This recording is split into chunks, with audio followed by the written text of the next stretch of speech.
It was a crisp Saturday morning when I decided to take Max, my energetic golden retriever, for a walk around our neighborhood. The sun was just beginning to peek over the horizon, casting a golden hue over the neatly manicured lawns of our suburban community. As we strolled down Maple Street, I noticed a familiar figure approaching, Mrs. Linda Thompson, the president of our Homeowners Association, HOA. Linda was known for her meticulous attention to the community's rules and regulations. She had a reputation for being stern but fair, always ensuring that our neighborhood maintained its pristine appearance. I had interacted with her on a few occasions during HOA meetings, but we had never spoken at length. As she drew nearer, I offered a polite smile and a nod. To my surprise, she stopped directly in front of me, her expression serious. "Good morning, Mrs. Thompson." I greeted her, trying to keep the mood light. "Good morning," she replied curtly. "I need to speak with you about a matter concerning your property." I felt a pang of anxiety. "Oh, what seems to be the issue?" She glanced down at Max, who was sitting obediently by my side, his tail wagging. "It's come to our attention that you've made some modifications to your backyard without seeking prior approval from the HOA. I was taken aback. "Modifications? I'm not sure I understand." Linda's gaze hardened. "Specifically, the installation of a new fence and the addition of a garden shed. Both require approval before construction, as outlined in our community guidelines." I felt a flush of embarrassment. It was true that I had recently installed a new fence to replace the old, dilapidated one, and I had added a small shed for gardening tools. However, I hadn't realized that these changes required formal approval. "I apologize, Mrs. Thompson. I wasn't aware that I needed permission for those updates. The old fence was falling apart, and I thought replacing it would be beneficial for the property's appearance." Her expression softened slightly, but her tone remained firm. While we appreciate homeowners taking initiative to maintain their properties, it's essential to follow the proper procedures. The guidelines are in place to ensure uniformity and uphold property values. I nodded, feeling chastened. "Understand. What steps do I need to take to rectify this?" She handed me a pamphlet detailing the HOA's modification request process. "Please fill out the necessary forms and submit them to the board for review. In the meantime, any further modifications should be put on hold until approval is granted." I accepted the pamphlet, feeling a mix of frustration and resignation. "Thank you for bringing this to my attention, Mrs. Thompson. I'll ensure the forms are submitted promptly." She gave a curt nod. "See that you do. Enjoy the rest of your day." As she walked away, I couldn't help but feel a sense of unease. I had always considered myself a conscientious homeowner, but this encounter highlighted how easily one could overlook the HOA's regulations. Determined to resolve the issue amicably, I headed back home with Max, mentally preparing myself to navigate the bureaucratic process that lay ahead. Upon returning home, I carefully reviewed the pamphlet that Mrs. Thompson had provided.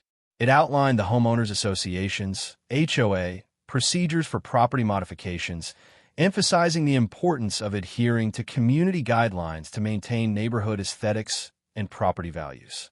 The document detailed the steps required to obtain approval for any exterior changes, including the installation of fences and garden sheds. Understanding the guidelines. The first section of the pamphlet highlighted the necessity of submitting a formal request before initiating any modifications. This request needed to include detailed plans, materials to be used, and the intended timeline for completion. The HOA's Architectural Review Committee, ARC, would then evaluate the proposal to ensure compliance with the community's covenants, conditions, and restrictions, CC and RS. I realized that my oversight stemmed from a lack of familiarity with these procedures. Eager to rectify the situation, I gathered all necessary information about my recent installations. I documented the dimensions and materials of the new fence, noting that it closely resembled the previous structure but offered enhanced durability.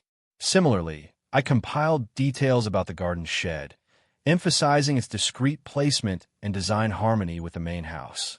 With the information at hand, I proceeded to complete the modification request form. I attached photographs of the completed projects, along with sketches illustrating their locations on my property. Additionally, I included a brief explanation of the necessity for these updates, citing the deteriorated state of the old fence and the need for organized storage space provided by the shed. After assembling the application packet, I submitted it to the HOA office as instructed. The receptionist informed me that the ARC convened bi-monthly to review submissions and that I would receive a response following their next meeting. This waiting period filled me with a mix of apprehension and hope, as I was uncertain how the committee would perceive my retrospective request. During this interim, I reflected on the role of the HOA within our community. While some neighbors viewed the association as overly restrictive, others appreciated its efforts in preserving the neighborhood's appeal. I recognized that my situation underscored the delicate balance between individual property rights and collective community standards. To bolster my case, I reached out to adjacent neighbors to gauge their opinions on my recent property enhancements. Their positive feedback and willingness to provide written endorsements reassured me. I compiled these testimonials to present to the ARC, hoping they would demonstrate communal approval of the modifications. As the date of the ARC meeting approached, I remained cautiously optimistic. I understood that adherence to established procedures was crucial, and I was prepared to make any necessary adjustments to align with the community's expectations. This experience served as a valuable lesson in the importance of proactive communication and compliance within a shared living environment. After submitting my application to the Homeowners Association's HOA Architectural Review Committee, ARC, I awaited their decision with a mix of anticipation and apprehension. The ARC, responsible for maintaining the aesthetic harmony of our community, convened bi-monthly to assess modification requests. Their approval process was guided by the community's covenants, conditions, and restrictions, CC and RS, ensuring that any alterations aligned with established standards. The interim period allowed me to reflect on the importance of the ARC's role. By evaluating proposed changes, the committee ensured that individual modifications did not detract from the neighborhood's overall appeal. This oversight protected property values and preserved the community's character. Understanding this, I appreciated the necessity of their thorough review process, even as I hoped for a favorable outcome. Approximately 2 weeks after my submission, I received an official letter from the ARC. With a deep breath, I opened the envelope, eager to learn their verdict. The letter began by acknowledging receipt of my application and expressing appreciation for my efforts to enhance my property. However, it also highlighted concerns regarding the lack of prior approval for the completed modifications. The committee granted conditional approval for the fence and garden shed, contingent upon specific adjustments to ensure compliance with community guidelines. For the fence, they requested that its height be reduced by 6 inches to align with the standards set for perimeter enclosures. Regarding the garden shed, they recommended painting it a color that matched the primary residence to maintain visual cohesion. Determined to adhere to the ARC stipulations, I promptly contacted a contractor to modify the fence's height. Additionally, I purchased paint that matched my home's exterior and spent a weekend repainting the shed. These adjustments, though requiring time and effort, were necessary to align my property with the community's aesthetic standards. Upon completing the recommended changes, I notified the ARC and requested a follow-up inspection. A committee member visited my property to verify the modifications.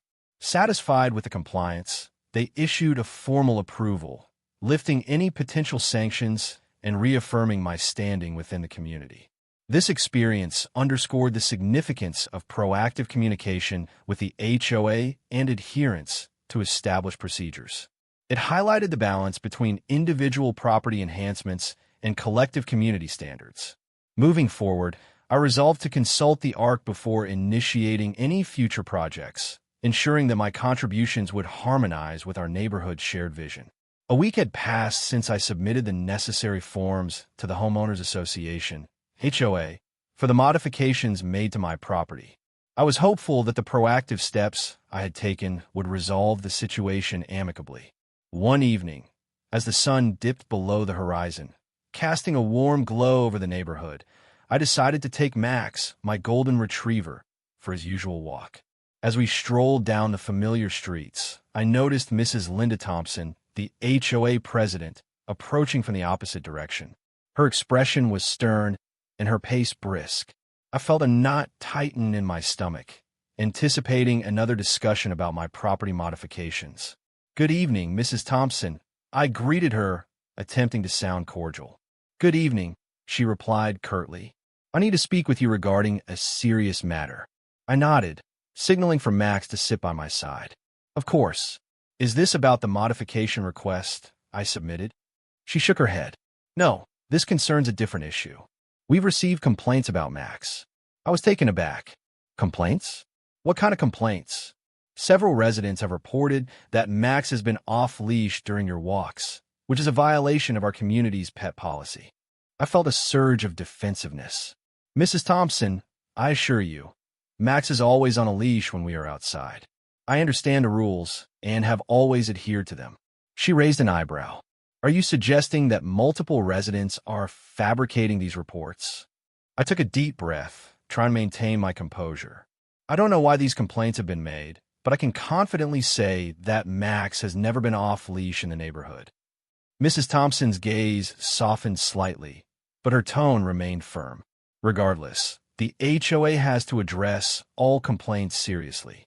I must inform you that if another report is filed, we will have to take further action, which could include fines." I felt frustration bubbling up, but managed to keep my voice steady. "I understand, and I will continue to ensure that Max is always leashed. However, I would appreciate it if the HOA could provide more details about these complaints, such as the times and dates, so I can address any misunderstandings." She nodded. "I will see what information we can share. In the meantime, please be vigilant. Enjoy the rest of your evening." As she walked away, I couldn't shake the feeling of being unjustly targeted. I had always been a responsible pet owner and neighbor. This unexpected confrontation left me pondering the source of these unfounded complaints and what steps I could take to protect myself and Max from potential repercussions. After my unsettling encounter with Mrs. Thompson, the president of our homeowners association, HOA, regarding alleged complaints about Max being off-leash, I felt a mix of confusion and determination. I was certain that I had always adhered to the community's pet policies, ensuring Max was leashed during our walks. To address these unfounded allegations, I decided to take proactive steps to protect myself and Max. My first course of action was to thoroughly review the HOA's pet policies outlined in the community's covenants, conditions, and restrictions, CC&RS. The guidelines specified that all dogs must be leashed in common areas, and owners were responsible for controlling their pets to prevent any nuisance or disturbance. I had always complied with these rules, reinforcing my belief that the complaints were baseless. To safeguard against future false accusations, I began meticulously documenting my adherence to the pet policies. I purchased a body camera to record our daily walks, capturing footage of Max being properly leashed and under control. Additionally, I maintained a log detailing the dates, times, and routes of our walks, creating a comprehensive record of our activities. Determined to resolve the issue transparently, I drafted a formal letter to the HOA board requesting specific information about the complaints, such as the dates, times, and nature of the alleged incidents. I emphasized my commitment to complying with community guidelines and expressed concern about potential misunderstandings. I also requested an opportunity to address the board during their next meeting to discuss the matter openly. Given the seriousness of the situation and the potential repercussions, I sought legal advice to understand my rights as a homeowner and pet owner. The attorney advised me to continue documenting my compliance and to communicate with the HOA in writing to maintain a clear record of all interactions. They also highlighted the importance of addressing any false allegations promptly to prevent escalation. To gather support and possibly identify the source of the complaints, I engaged in conversations with my neighbors during our walks. Many expressed surprise upon learning about the allegations, stating they had never observed Max off-leash or causing any disturbance. Some offered to provide written statements attesting to my responsible pet ownership, which I gratefully accepted.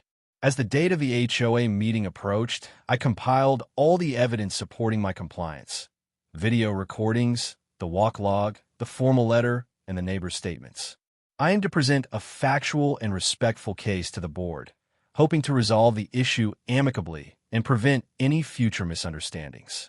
The day of the Homeowners Association HOA board meeting had arrived. Armed with meticulously compiled evidence supporting my compliance with the community's pet policies, I felt a mix of anxiety and determination. The meeting was scheduled for 7 p.m. at the community clubhouse, a modest building that often served as the venue for neighborhood gatherings and official meetings. As I approached the clubhouse, I noticed a handful of residents milling about, engaging in quiet conversations. The atmosphere was tense, likely due to the various issues on the agenda that evening. I signed in at the entrance and took a seat near the front, wanting to be prepared when my turn came to address the board. The HOA board consisted of 5 members, with Mrs. Linda Thompson serving as the president. The other members included Mr. Robert Jenkins, the vice president, Ms. Karen Lee, the treasurer, Mr. Samuel Rodriguez, the secretary, and Ms. Patricia Nguyen, a board member at large. Each wore expressions of professionalism, though I sensed varying degrees of empathy and rigidity among them. Promptly at 7 p.m., Mrs. Thompson called the meeting to order. The agenda was outlined, covering topics such as budget approvals, maintenance updates, and community events. Resident concerns were scheduled toward the end, allowing homeowners to present issues or disputes for the board's consideration. When my name was called, I stood and approached the podium. Taking a deep breath, I began by thanking the board for the opportunity to speak. Good evening, members of the board. My name is Your Name, and I'm here to address the recent complaints regarding my dog, Max, allegedly being off-leash in the community. I proceeded to outline the steps I had taken to ensure compliance with the HOA's pet policies. Reviewing the CC and RS, I familiarized myself with the community's covenants, conditions, and restrictions, particularly the sections pertaining to pet ownership and leash requirements. Documenting compliance, I maintained a detailed log of Max's walks, including dates, times, and routes. Additionally, I utilized a body camera to record our walks, providing visual evidence of Max being leashed at all times. Neighbor testimonials. Several neighbors provided written statements attesting to Max's behavior and my adherence to leash protocols. I presented copies of the walk logs, video footage, and neighbor testimonials to the board for review. Mrs. Thompson reviewed the materials, her expression neutral. After a brief deliberation with the other board members, she addressed me. Thank you for your thorough presentation. Your name? The board appreciates the effort you've put into documenting your compliance. Based on the evidence provided, we find no grounds to pursue further action regarding the complaints about Max. We consider this matter resolved. Relief washed over me as I returned to my seat. Several neighbors offered supportive nods and smiles, acknowledging the positive outcome. The meeting proceeded with other agenda items, but I remained attentive, recognizing the importance of staying informed about community affairs. This experience underscored the significance of proactive communication and meticulous documentation when addressing disputes with the HOA. It also highlighted the value of community support and the necessity of understanding and adhering to established guidelines. Moving forward, I resolved to maintain open lines of communication with both the HOA and my neighbors, fostering a harmonious living environment for all. With the Homeowners Association HOA board acknowledging my compliance regarding Max's leash adherence, I felt a sense of relief. However, the origin of the unfounded complaints remained a mystery, leaving me uneasy about potential future issues. Determined to uncover the source and prevent further misunderstandings, I embarked on a discreet investigation within the community. I began by engaging in casual conversations with my neighbors during our daily routines. By fostering open dialogue, I aimed to gather insights without arousing suspicion or creating tension. Many neighbors expressed surprise upon learning about the complaints, reiterating their observations of Max always being leashed and well-behaved. Their support was reassuring, but also deepened the enigma surrounding the allegations. To gain a broader perspective, I observed the interactions and behaviors within the neighborhood, paying particular attention to residents who had previously expressed concerns about pets or HOA regulations. This approach was delicate, as I sought to avoid making unfounded assumptions or escalating tensions. During my observations, I noted that a few residents owned dogs similar in appearance to Max. It was plausible that the complaints resulted from mistaken identity, with Max being incorrectly identified as the off-leash dog. To address this possibility, I considered introducing Max to more neighbors, ensuring they could distinguish him from other dogs in the community. Recognizing that miscommunication often leads to conflicts, I proposed to the HOA board the implementation of a community newsletter or online forum. Such platforms could facilitate better communication among residents, allowing concerns to be addressed openly and promptly. The board welcomed the suggestion, and plans were initiated to establish these channels. This journey underscored the importance of proactive engagement and transparent communication within a community. By taking the initiative to understand and address the root causes of misunderstandings, I aim to foster a more harmonious living environment for all residents. A few days after the Homeowners Association (HOA) board meeting, during which my compliance with the community's pet policies was affirmed, I received an unexpected letter in my mailbox. The envelope was unmarked, lacking a return address, and the handwriting appeared deliberately disguised. Curiosity piqued. I opened it to find a typed note that read, "Consider this a warning. Some residents are unhappy with your recent actions. Keep your dog in check, or there will be consequences." The vagueness of the message was unsettling. It lacked specifics, but carried an implicit threat. I couldn't fathom why anyone would harbor such animosity, especially after the board had cleared me of any wrongdoing.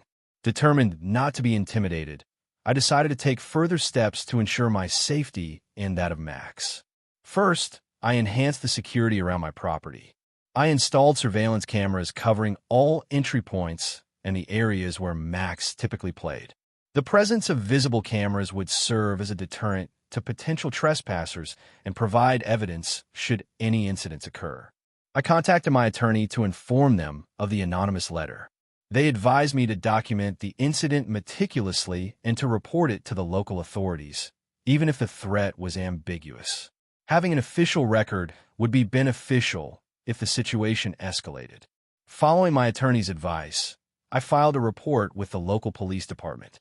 The officers took note of the letter and assured me they would increase patrols in the neighborhood. While they couldn't take direct action without more concrete evidence, having the incident on record provided a sense of reassurance. I also informed the HOA board about the letter. Mrs. Thompson expressed concern and reiterated the association's commitment to ensuring all residents felt safe. She proposed organizing a community meeting to address any underlying tensions and to promote open dialogue among neighbors. This incident highlighted the importance of fostering a supportive and communicative community environment. Misunderstandings and unresolved grievances could fester, leading to actions like the anonymous letter. I resolved to be more engaged with my neighbors, attending HOA meetings regularly and participating in community events to build stronger relationships.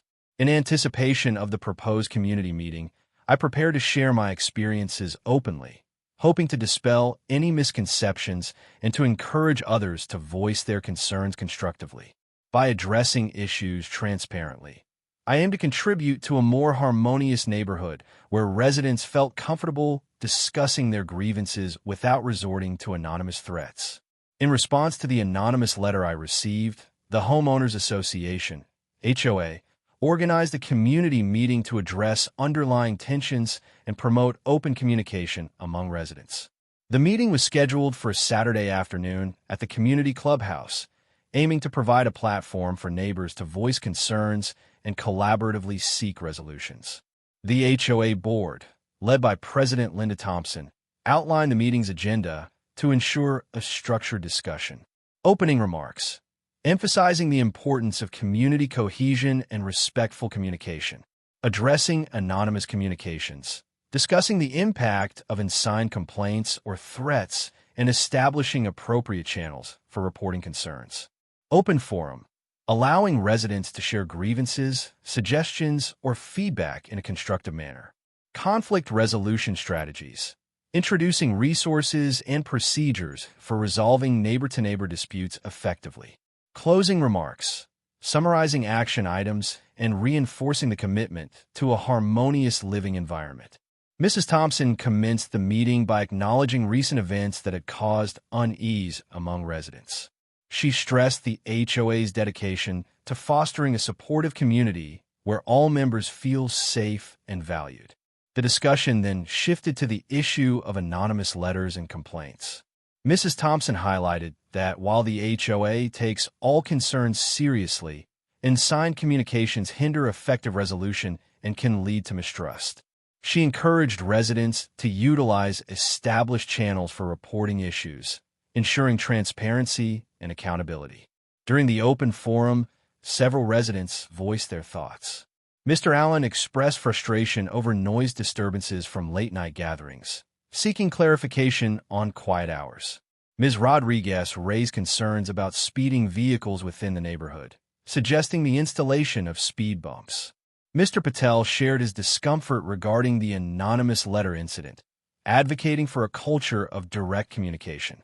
I want to acknowledge the support I've received from many of you regarding the recent misunderstandings about my dog, Max.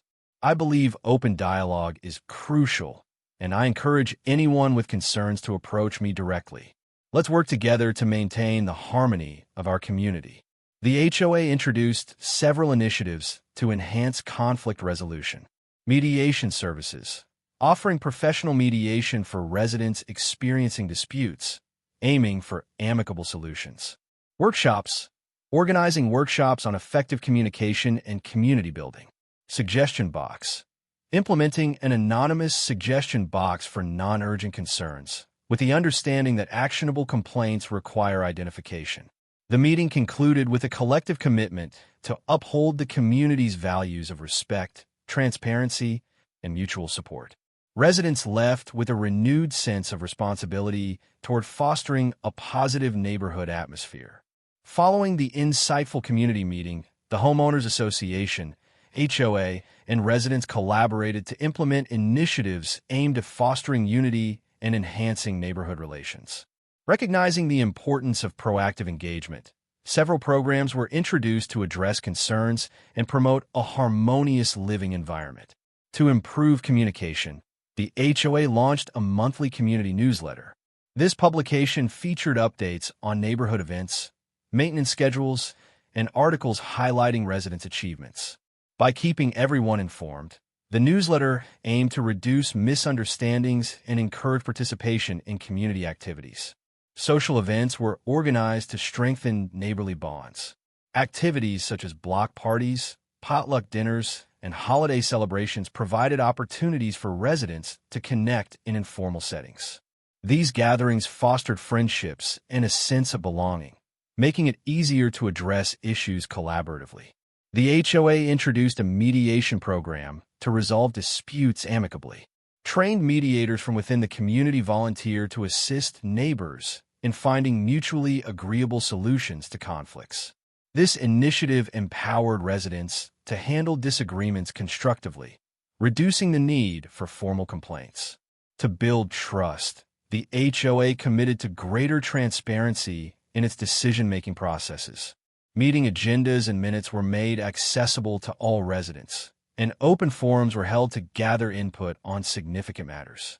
This openness ensured that homeowners felt heard and valued in the governance of their community. Volunteer committees were established to address various aspects of community life, such as landscaping, safety, and social events. Encouraging residents to take active roles in these committees not only distributed responsibilities, but also fostered a shared investment in the neighborhood's well-being. Over time, these initiatives led to noticeable improvements in community dynamics. Residents reported increased satisfaction with the HOA's responsiveness and a stronger sense of community. By prioritizing open communication, inclusivity, and collaboration, the neighborhood evolved into a more cohesive and supportive environment for all. With the Homeowners Association, HOA, restructured and robust safeguards in place, Evergreen Hills experienced a renewed sense of unity. The community recognized the importance of fostering strong relationships among neighbors to prevent future conflicts and ensure a harmonious living environment. The new HOA board, led by Emily Harper, introduced several initiatives to promote engagement and collaboration. Monthly social events. Residents gathered for activities like potlucks, game nights, and outdoor movie screenings, providing opportunities to build friendships and strengthen community ties. Volunteer programs. Community members participated in neighborhood beautification projects, such as planting gardens and maintaining common areas, fostering a sense of pride and ownership. Workshops and seminars. Educational sessions on topics like home maintenance, financial planning, and personal development empowered residents with valuable skills and knowledge. To maintain transparency and trust, the HOA established multiple platforms for open communication. Community newsletter, a monthly publication highlighted upcoming events, board decisions, and resident achievements, keeping everyone informed and connected. Online forums. A community website and social media groups allowed residents to discuss concerns, share ideas, and collaborate on projects in real time. Suggestion boxes. Placed in common areas, these boxes encouraged residents to provide feedback and propose improvements anonymously. Understanding that disputes may still arise, the HOA implemented fair and efficient resolution processes. Mediation services. Trained mediators facilitated discussions between conflicting parties, aiming for amicable solutions without escalating tensions. Clear guidelines. Well-defined community guidelines and bylaws ensured that all residents understood their rights and responsibilities, reducing misunderstandings. Responsive leadership. The HOA board remained accessible and attentive to residents' concerns, addressing issues promptly to prevent escalation. Through these efforts, Evergreen Hills transformed into a vibrant, cohesive community where residents felt valued and connected. The emphasis on engagement, communication, and fair conflict resolution not only enhanced the quality of life, but also ensured the neighborhood's continued growth and prosperity. With the legal battles behind them and the Homeowners Association, HOA, reformed, Evergreen Hills entered a period of renewal and growth. The community's resilience had transformed challenges into opportunities, fostering a stronger, more connected neighborhood. The new HOA leadership prioritized transparency and inclusivity. Regular town hall meetings encouraged open dialogue, allowing residents to voice concerns and contribute ideas. This collaborative approach rebuilt trust and ensured that decisions reflected the community's collective vision. Investments in communal areas revitalized the neighborhood. Parks were upgraded with modern playgrounds and picnic spots, promoting outdoor activities and social gatherings. A community garden initiative flourished, providing residents with space to cultivate plants and foster connections. Recognizing the rich tapestry of backgrounds within Evergreen Hills, cultural festivals and events became regular occurrences. These celebrations honored various traditions, deepening mutual respect and understanding among neighbors. To maintain momentum, the HOA established committees focused on sustainability, safety, and education. Initiatives like recycling programs, neighborhood watch groups, and tutoring sessions for children underscored the community's commitment to continuous improvement. Emily Harper's journey from a homeowner defending her rights to a community leader exemplified the impact of perseverance and unity. Evergreen Hills' story became a testament to the power of collaboration, resilience, and the enduring spirit of community.